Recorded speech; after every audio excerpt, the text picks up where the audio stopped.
Ration বন্টন দুর্নীতি মামলায় ফের সক্রিয় ইডি দপ্তরে খাদ্য ভবনের 3 আধিকারিক। ইডির তলব পেয়ে হাজির 3 অফিসার। 24 পরগনায় কত রেশন দোকান, কত রেশন কার্ড, কত মিল রয়েছে সেই সব তথ্য জানতেই তাদেরকে তলব করা হয়েছে। ইডি দপ্তরের নথি নিয়ে এলেন তারা। আপনাদের জানিয়ে রাখি, রেশন বন্টন দুর্নীতি মামলায় ফের সক্রিয় হলো ইডির আধিকারিকরা। ইডি দপ্তরে গেলেন খাদ্য ভবনের 3 আধিকারিক। ইডির তলব পেয়ে হাজির হলেন 3 অফিসার। উত্তর 24 পরগনা ও দক্ষিণ 24 পরগনায় কত রেশন দোকান রয়েছে, কত রেশন কার্ড রয়েছে, কতটি মিল রয়েছে সেই সব তথ্য জানতেই তাদেরকে তলব করা হয়েছে।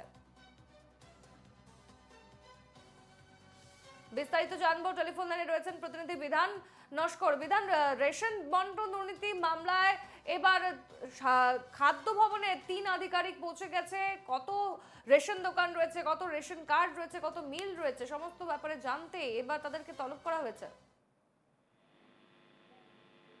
একেবারেই দেখো, ইডি সূত্রে যেটা খবর, রেশন বন্টন দুর্নীতি মামলায় এবার খাদ্য ভবনে নোটিশ করা হয় এবং সেই নোটিশের ভিত্তিতে 3 জন আধিকারিক তারা এদিন ইডি দপ্তরে এসে পৌঁছান।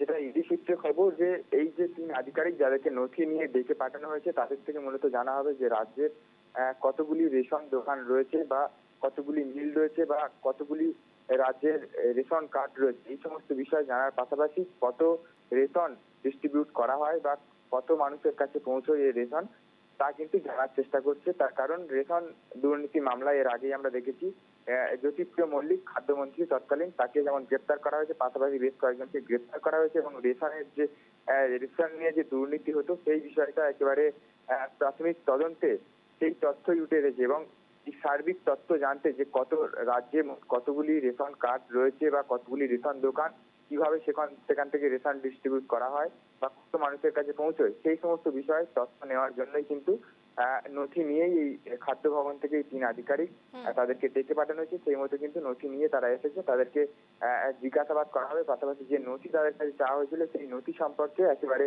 নথি যাচাই করার পাশাপাশি তাদেরকে জিজ্ঞাসাবাদ করা হবে। বেশ, নজর রেখো সেদিকে। ধন্যবাদ বিধান।